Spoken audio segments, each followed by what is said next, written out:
Hello, I'm very happy to be here today to speak with you about seed starting. My name is Jennifer Zoch and I'm a seed technician here at Seed Savers Exchange. One of my responsibilities is to schedule and start all the transplants that will be grown here on the farm for the trial gardens and for commercial seed increases. Just a little background on our mission here at Seed Savers.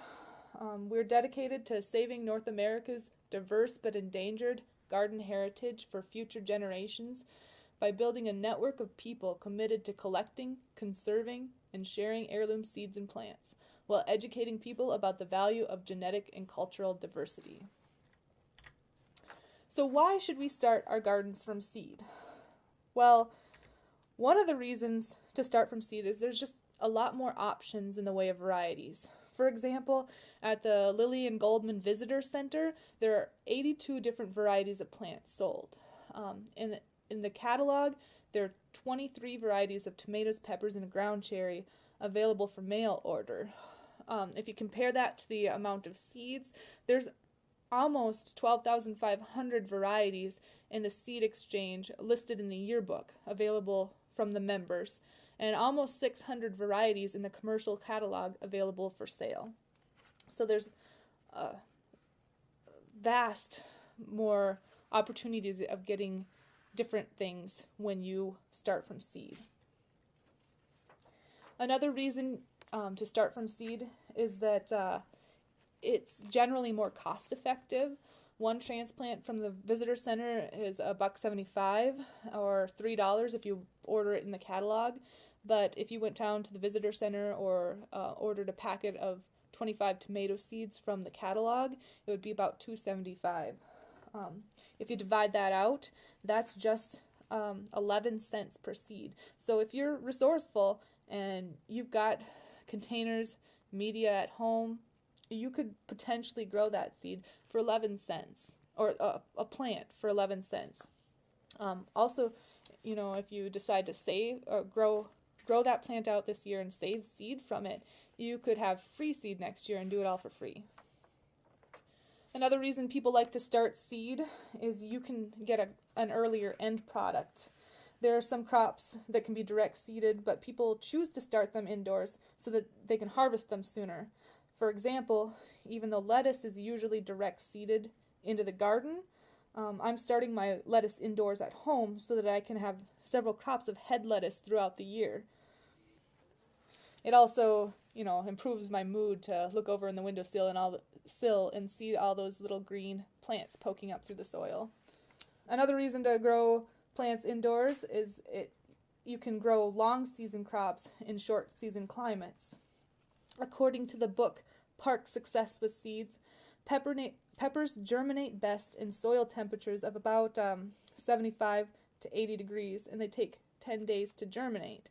Well, in my experience, I've seen peppers take up to 2 weeks to germinate, and during that time, you need to keep your moisture levels and temperature and maintain them. In many areas of the country, if you had to wait until the ground temperatures were that warm to seed out, you wouldn't have enough time left in the growing season to get a decent crop. So you've decided to start your seed indoors. You need to go through some initial planning. There are many things to consider during this planning stage. Some of the things to consider are: what do you like to eat? What do your kids like to eat? It's not worth growing things, starting them indoors, if you're not going to enjoy them. Something I have to consider at home: I don't have a lot of space to start my seeds out, so I kind of figure out which things are available as transplants elsewhere and which things aren't that I want to grow. And then those are the priority. The things I can't find anywhere else are the priority for my seed starting at home. And then if I've got extra room, I start other things.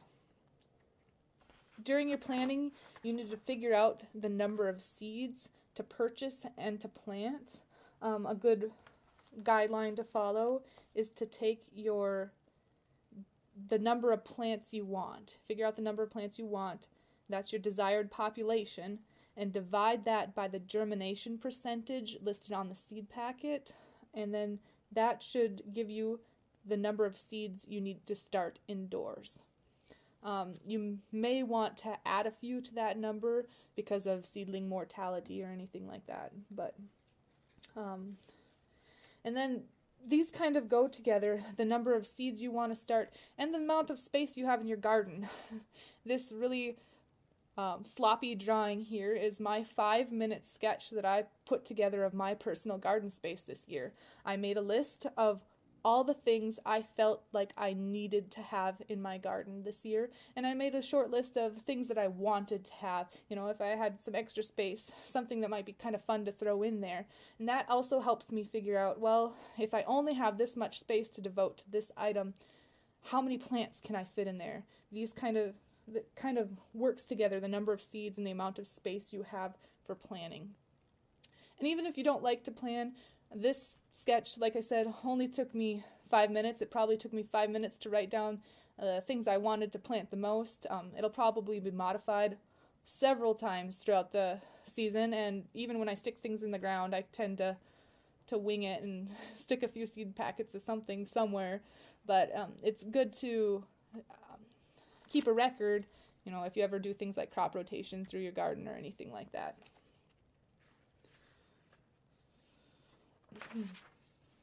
So once you've gone through and you've figured out which varieties you're going to plant, you need to figure out if you're going to direct seed those straight into the garden, or if you're going to grow those inside or and transplant them. People usually start things like your long season plants indoors, eggplants, okra, tomatoes, kale, broccoli. In reality, you can start anything you want in the greenhouse. But there's a lot of plant types that really don't like being transplanted or need to be transplanted in the right stage of their growth so that they aren't stunted from the stress. Things like peas, beans, and corn, those are examples of crops that perform best when they're seeded straight into the garden. And then a good place to look for some information as to whether or not you're going to direct seed or transplant would be the back of the seed packet or the Seed Savers Exchange website if you purchase the variety from us. These places will have information on germination. It'll tell you how many days it takes under ideal conditions for that seed to germinate, any special growing requirements, seed depth,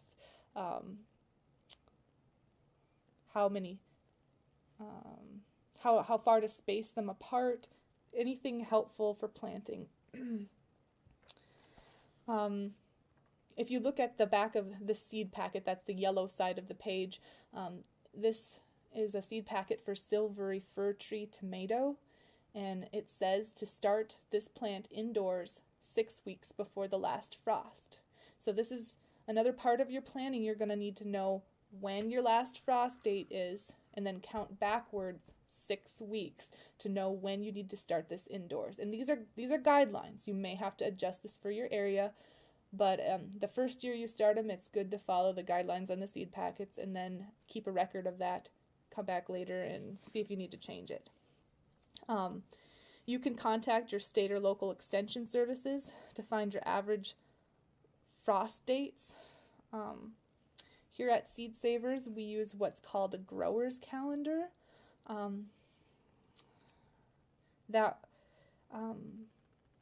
It's hard to explain how a grower's calendar works, but every week is assigned a number, and then we know that on week 22 we plant this stuff every year. So then if the dates change, the dates don't fall on the same day of the week every year. But then we know if on week 13 we do this every year, and on week 15 we do this every year, we can keep track of changes. Or say we planted this tomato out 6 weeks before the last frost date, and it snowed later on, and it's been doing this for the past 2 years we've been planting. We may just decide to move that frost or that seeding date to adjust for our area. Growing calendars kind of help standardize that seed starting plan. This is an example of some of the times that are recommended for start dates for specific types of plants. Like I said, you might need to adjust these times for you or your locations.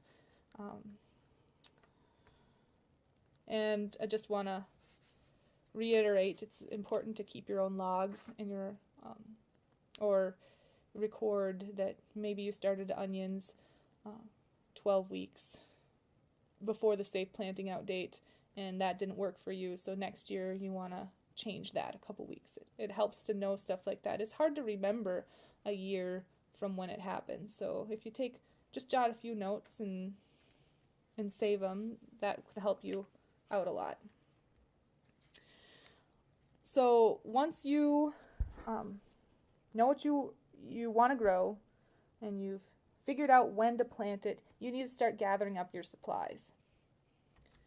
You need to know what you're going to start your seeds in. And it's really important that your potting mix or your media that you're going to start your plants in supplies early plant nutrition. Your seedlings are probably going to be spending 4 weeks or more in those cells, and they might need additional nutrition in the form of compost or liquid fertilizer. Plant systems are a lot like ours. If they don't have what they need, they're just more susceptible to diseases and pest infestations. There's no shame in buying some cheap potting mix and using it to seed out something that you're only going to grow indoors for a week or two, or using it and amending it with something like compost. If you're going to use compost, you want a mix that's 20% compost, 35% is ideal. Because then those nutrients are in the soil, it's bound up in the organic matter of the compost, and it's more readily available for those plants when they start growing. But if you're using compost, you want to make sure it's finished compost. Don't use raw manure. If you use raw manure, it'll burn those plant roots. So use finished compost, and then those nutrients will be more available right away to those plants when they start growing. Some sources of compost you could look into. You could check with your municipality. Garden centers often offer compost. You could check with other gardeners, maybe they compost their own and would be willing to share or teach you how to do it. I would just make a note to not use compost that's been made from grass clippings that have had broadleaf herbicides applied to it. I know several gardeners who have used compost that's been contaminated with herbicide residues, and it's killed all of their little seedlings in their pots. And it's sometimes by the time you figure out what happened, it's too late to start over. So just to be sure to source your compost from someplace that you know it hasn't been contaminated with some herbicides or anything like that. You could also use something like Sunshine Mix or Happy Frog. So once you know what you're potting your plants into, you need to know what containers you're using. You can be pretty creative with your containers. The seeds don't really care what they're planted in as long as the containers allow for adequate drainage and they hold their form until transplanting time. Well, that's an important one. I know people who bought those wooden forms for making paper pots, and that's fine if you're only going to keep your seed in there for a week or two. Those repeated waterings, though, can break down the paper. So you just need to keep in mind how long that plant's going to be in the pot and make sure it's going to hold its form. Jiffy pots are kind of nice because they're compostable. But again, you want to make sure it holds its form. If you water those Jiffy pots in and they've been in there for a few weeks, you pick the pots up, they kind of buckle between the cells. So you can definitely use Jiffy pots. I would just recommend having some kind of firm base to carry them on, or being careful with when you lift them. It wouldn't do for those pots to rip and then your plants crash to the floor and break the stems or anything like that. I know people who've used yogurt containers and punched holes in the bottoms of yogurt containers to use them for pots. As long as there's adequate drainage in there, that would work just fine. Here at Seed Savers, we use flats, inserts, and plug trays, and that's pretty standard for larger scale production. It might not work for your system. You have to look into the cost analysis for that. BFG Supply is the supplier that we use, but you could look around. Most large suppliers will send you free samples if you're curious about using a product. I also know people who've bought 6 packs of flowers at the local garden center and then just saved those cell packs and sanitized them and used them for next year. I also know people who have seeded into open flats, either in rows or just scattered the seed across the surface, and then they've done what's called pricking out, where they've transplanted up those plants later after they've germinated, and we'll go into that a little bit later. Also, when you're planning for planting your seeds, you're going to want to make sure you have adequate labeling supplies, especially if you're going to be saving seeds from any of these varieties later in the season or using them for a specific purpose. It's just easier to label them right away and not get them confused than plant them out in the garden and wonder what that was. And then when you're planting, you also want to consider where the plants are going to live while they're growing. To do this, I would recommend looking at the back of the seed packet and seeing what kind of heat requirements those plants need for growing.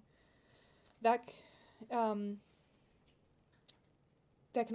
information can also be found in books and online resources, and at the end of the presentation I'll give some recommended sources that I like. But a general guideline is that the optimal temperature for germination is often 5 to 10 degrees warmer than the optimal temperature for growth. There are some exceptions. An example is onions. The recommended start date is 10 to 12 weeks before the last frost. They should germinate an average of 7 days after sowing if the soil temperature is about 70 degrees. Once they've germinated, they'd be moved off the heat and allowed to grow in a temperature range of 55 to 65 degrees. When you're planning out where you're going to store these seedlings, you also need to consider light. Windows work fine, but you need to rotate your plants to encourage even plant growth. Sometimes windows just aren't enough, or you don't have a good spot to put them in a window, and you need to supplement with grow lights. You need to work out a plan where they can be close enough to the containers so that the seedlings don't get spindly. And then it's easier in the planning phase to figure out how you're going to move those grow lights up as the plants grow so they don't get burned if they reach up and touch the light. So you've planned, you've listed what you wanted to grow, you've figured out how many seeds you want of each, or how many plants you want of each variety. You've separated your seed according to which varieties you're going to direct seed into the garden and which ones you're going to start indoors. You've gathered up your potting mix, your containers, your labeling materials, and you've either found or created a space that meets those heat and light requirements of those plants. You're ready to go start sowing your seed. And it's important to understand a little bit about a seed before you start seeding them. Seeds are made up of 3 main parts. There's the cotyledon, which is the energy storage for the plant. It stores all those carbohydrates and stuff that the plant's going to use to germinate and grow. And then there's the seed coat that wraps around the outside of the plant and protects it. It's good to know that because if the technically the cotyledons can still be damaged and the plant can grow, but if that epicotyl is damaged, the plant won't grow. The seed won't germinate and grow. And some seed treatments require you to nick or scratch the seed coat, create an opening so that the seed can take in water to germinate. And that's not as common with vegetable seeds, but if you're doing flower seeds or I know people who do woody plant trees woody plant seed like trees, and some of those require the surface of the seed coat to be nicked or scratched, which is called scarification. So if you read to scarify the seed, that means that seed coat has to be slightly damaged so that the seed can get water in there. And another thing to consider while you're planting is seed depth. This really depends on the seed size. It can be anywhere from sowing it straight on the soil surface to like 1/8 of an inch down for maybe some of your lettuce seeds, or 1/2 an inch down for some of your larger seeds. I'd look on the back of the seed packet and get the recommendation. But say you get some seed from a friend, or you've grew out some seed and then collected it, and you don't really remember how deep you're supposed to plant it. Well, a good rule of thumb to follow is that the seed needs to be planted at a depth that's about twice the diameter of the seed. But there's also books and resources to look at. Some seeds do require to be sown on the surface. They're usually very small seeds, and that's because they need light to germinate. Once you've seeded your plants, it's important to lightly water them in as soon as possible. I say lightly because you want to either turn your hose on away from the plants you're going to water, or start your sprinkle can away from the plants and then sweep over the plants. I know people who have turned on their hose when it was aiming at the soil, and that a strong stream of water came out and hit that soil and washed the seeds off. So it's important not to consider the pressure that's coming out of whatever you're watering with before you sweep it across your plants. You don't want to undo all that hard work you just did. I'd also recommend not overwatering. I see a lot more plants die from overwatering than underwatering. And don't overwater, especially before the plants germinate. You want to have good humidity, but you don't want to overwater. So a good way to do this is to cover the containers with plastic to retain humidity. We have domes that we use in the greenhouse. I've seen people who have tucked their containers into large Ziploc bags and sealed them shut to keep that humidity in. And then once the seeds have germinated, you get those plastic coverings off right away to allow for good airflow around the seed. You don't want to keep that humidity right up against the plant once it's germinated. Now, this picture isn't a good example of that because these are actually something that's been transplanted. So as soon as you see green poking up out of the soil, your plants have germinated, get that cover off of there so you can get nice airflow around the plants. If you also, I'd recommend watering or checking to water once a day. Be really consistent with this. I'd do it at the same time every day so you don't forget. It's easier that way. And do it before noon. Just because if you do it afternoon, sometimes that creates better environment for disease or pathogens. Watch the weather. If it's been cloudy out and you're using a window to grow your plants and you just water them every day, they're going to end up too wet and they'll probably have problems. So you need to consider the weather, check for watering at once a day before noon. and then you fertilize when and if it's needed.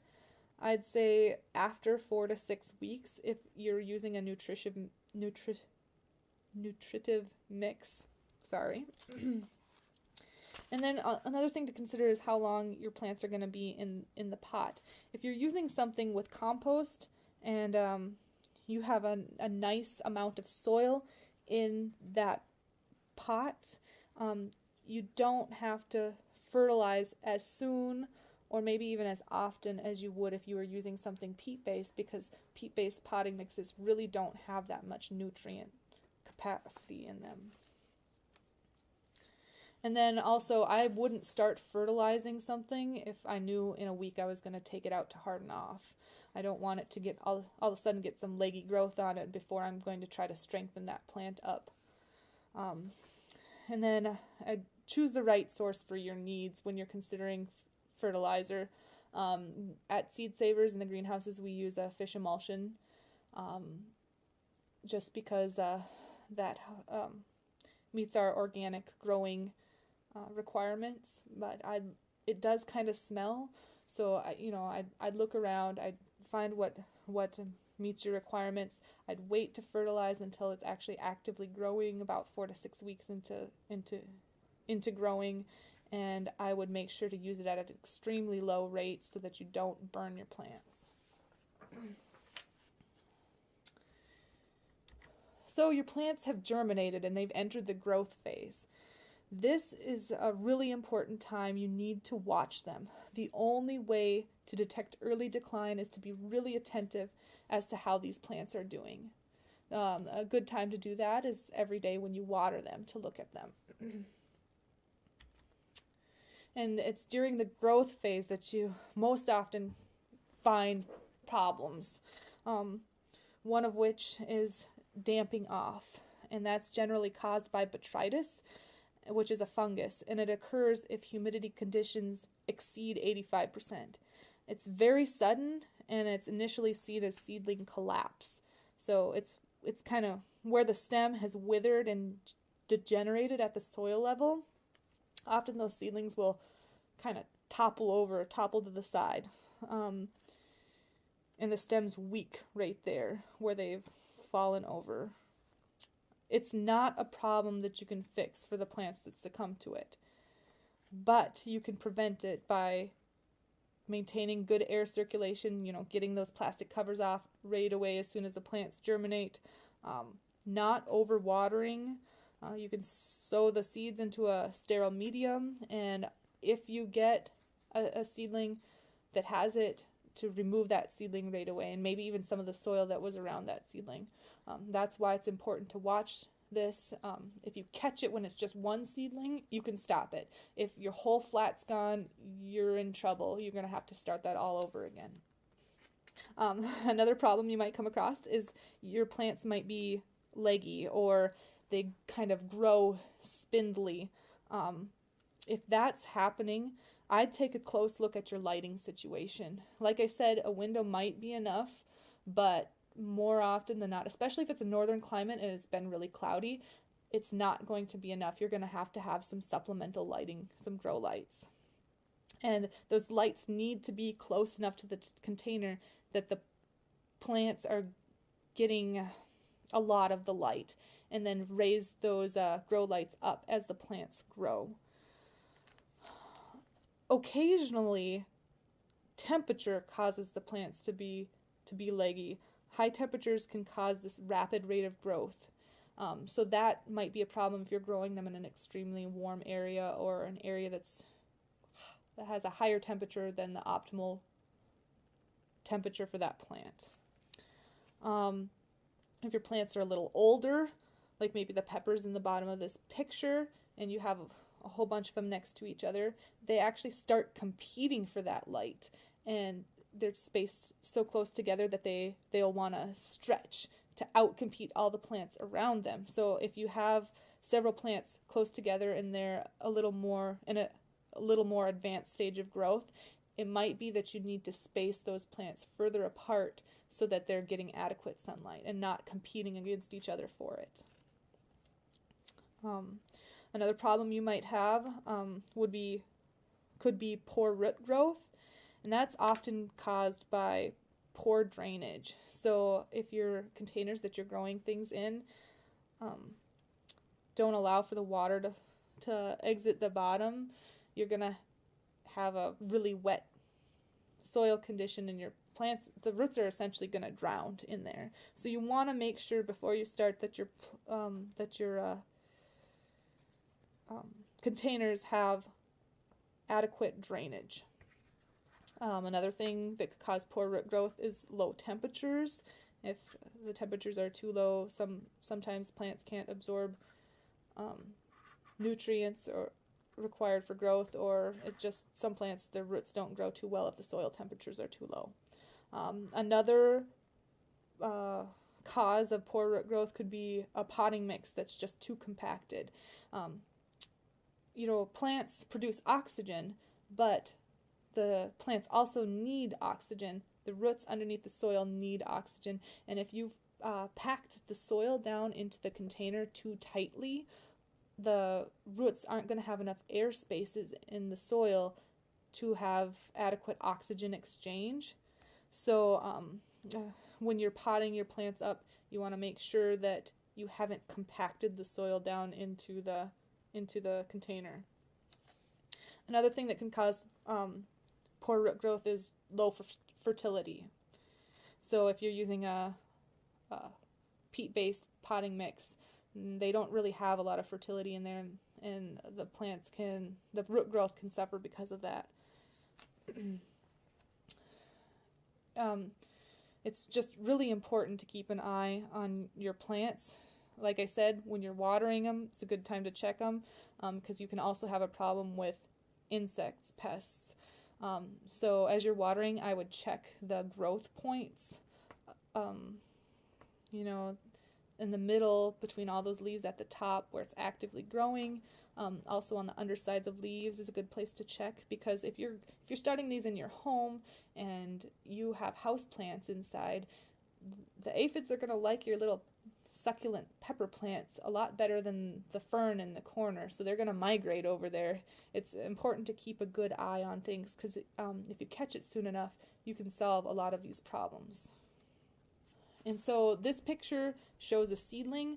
You can see the cotyledons right there, and then you see what's called the primary leaves emerging. Those are also called true leaves. And then in this series of pictures, you'll see some of the beans we had germinating in the greenhouse. And you can see that first true leaf emerging from between the cotyledons. And in this one, it's very obviously there above the cotyledons. The reason I wanted to go over these pictures, those true leaves are highly visible in beans, but they might not be so noticeable in other things. It's important to remember those first things are cotyledons, and then after that, the true leaves emerge, because you may want to transplant some of your seedlings later on in their life.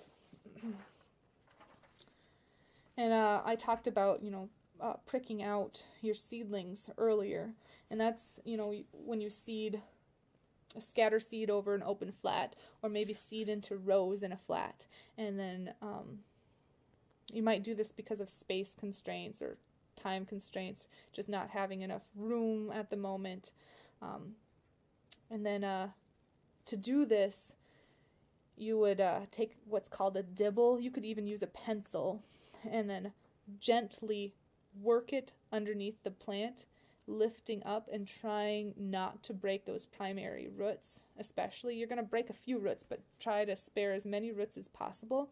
And you want to do this when it has its true leaves. So that's why it's important to know what true leaves are. And then gently work that out of the soil, handling the seedling by its true leaves. And then you can see in this picture here, you see the cells in the insert. You would take your dibble and you'd make a hole in that cell, and then place the seedling in the hole and gently tuck that root down into the soil with the dibble, being careful not to snap the root. It's all done very gently, and also being careful not to bend the root in half. That's what's called J-rooting. If you got the root bent in half so that the tips are pointed straight up, you don't want that condition. So once your seedling is in there properly, you just kind of tuck the soil around it gently. Usually I use the dibble to just kind of tuck the seedling upright and the soil in there, and make sure that the soil has good contact with the roots, because that's where the plant's going to need to get moisture and nutrients. And it's going to kind of go through a little shock period being pulled up out of that other thing, or other container. So it needs to have good contact with new soil so that it will come out of that faster and grow and not dry out. Then when you're done with your container, you gently water that in. That's a little more advanced, but some people like to do it, like I said, because of space issues. At the beginning, they might not have enough room to start all their stuff and might just get some things planted out and then do that later. And then the last but most important stage of starting your seed indoors is a hardening off process. You generally do this when plants are rooted, but they're not root bound. There's a difference. Usually plant types like brassicas are going to have 4 true leaves when they're ready to be hardened off. Top growth and bottom growth are both important, but bottom growth is more important. If your plant isn't well rooted into that cell, it's likely that you're going to break the root hairs when you're trying to remove it from the container. Also, if your plants are root bound in there and the roots are kind of circling around in the cell, and you try to get that plant out, it'll break root hairs and the plant will go into what's called transplant shock. And that's a period of stress in which growth is postponed. I mean, it's like you've amputated the little root hairs off. The plant just stops growing until it recovers from that. And that can actually kill plants in the field, and it can set plants' harvest dates back. So you want to be really careful to harden your plants off when the roots are well rooted but not root bound. Also, when you get excited, winter's over, the snow's gone, it's actually warm out, and you go outside maybe the first time in the spring, and you don't put any sunscreen on, you end up with a sunburn. Well, plants can do this too. They get sunburned, especially when their leaves aren't used to that harshness of the full sun. So you've got to try to introduce these plants gently to the real world. Once the seedlings have a second pair of true leaves and their root mass is sturdy, that's when it's time. And the hardening off process should take about 1 to 2 weeks and goes through 2 stages. So during stage 1, you start to withhold water. Now that doesn't mean you don't water the plants. It just means that you gradually start to decrease the amount of water they're receiving over a period of 1 to 2 weeks. You also start to introduce those plants to cooler temperatures. Don't shock them right away, but just kind of gradually decrease the temperature where they are. This temperature change will encourage growth to slow down, and that'll help decrease the amount of water usage. You can set the flats outside in shady areas or cover them with rime, which if you look at this picture here, rime is that white fabric-y looking stuff on the back of the bench. And then plants should be in the shade for about 3 to 4 days. If you can allow them to be there longer, that's great. But don't cut this part out. It's very important. Also, your plants need to strengthen their stems in order to support themselves out in the elements as they grow. And you can aid this by, while you're growing them inside, by setting a fan on a very low setting and turning it at the plants so that it stimulates cell strengthening. I would not turn a fan directly onto the plants. I would get your fan set up at a distance from the plants and not blowing directly over them, and then gradually move the fan closer to the plants until the tops of the plants are gently kind of waving in the breeze. You don't want to just turn the fan on when it's facing the plants, or you might suffer some damage. I don't really use that method, but because in the greenhouses here at work, we brush the tops of the plants as they're growing, and that can also help stimulate that cell wall strengthening.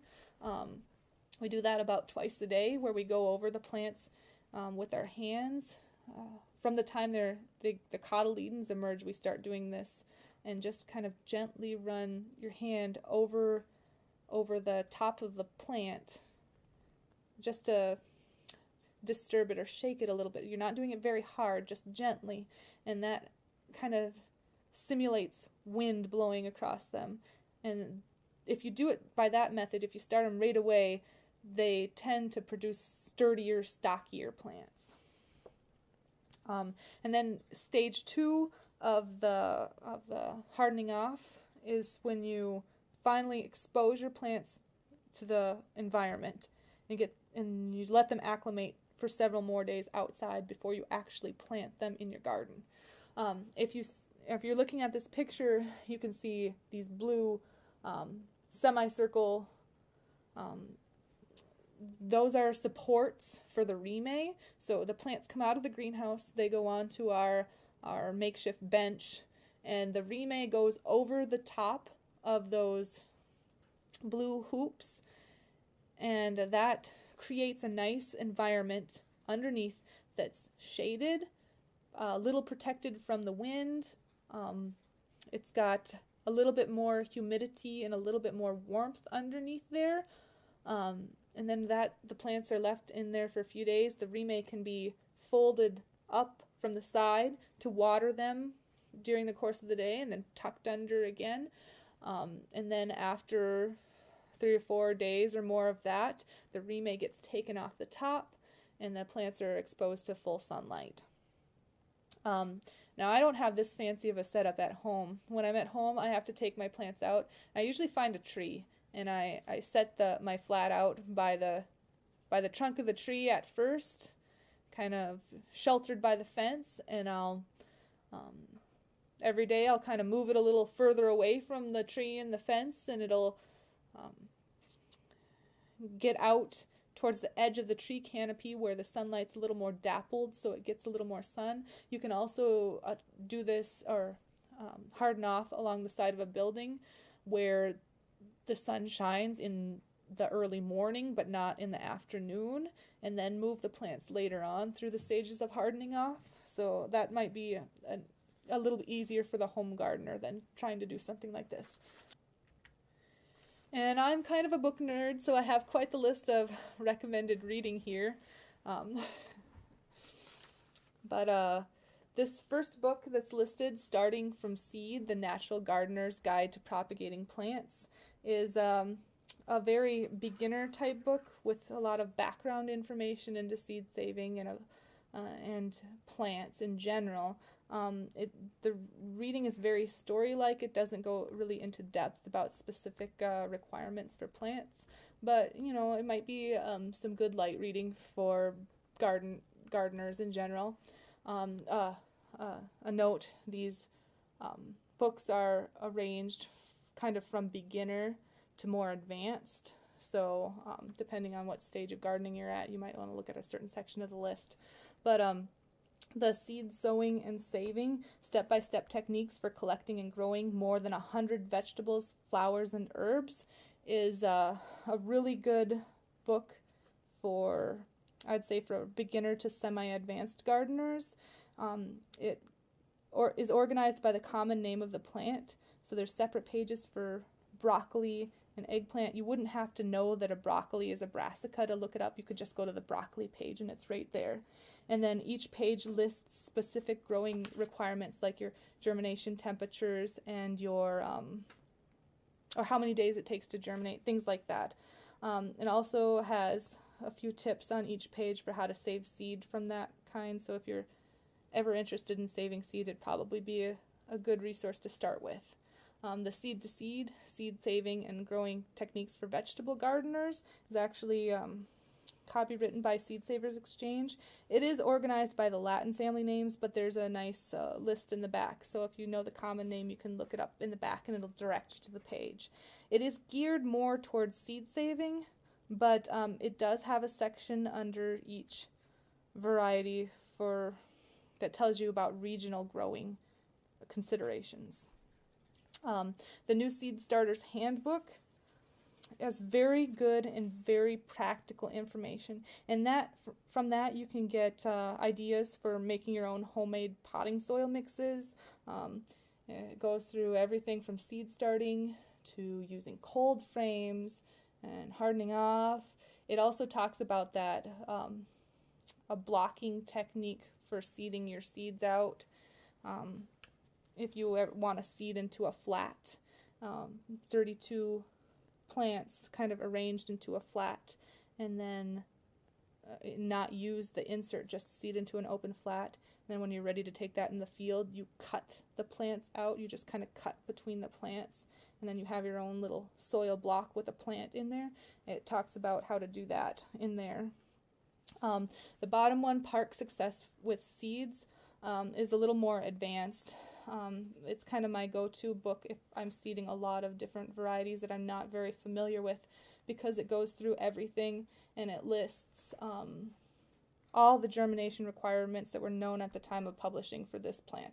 So if you need to scarify the seed, if you need to soak it, what the optimal temperatures are for germination, how many days it should take to germinate, if the seed requires light or dark to germinate.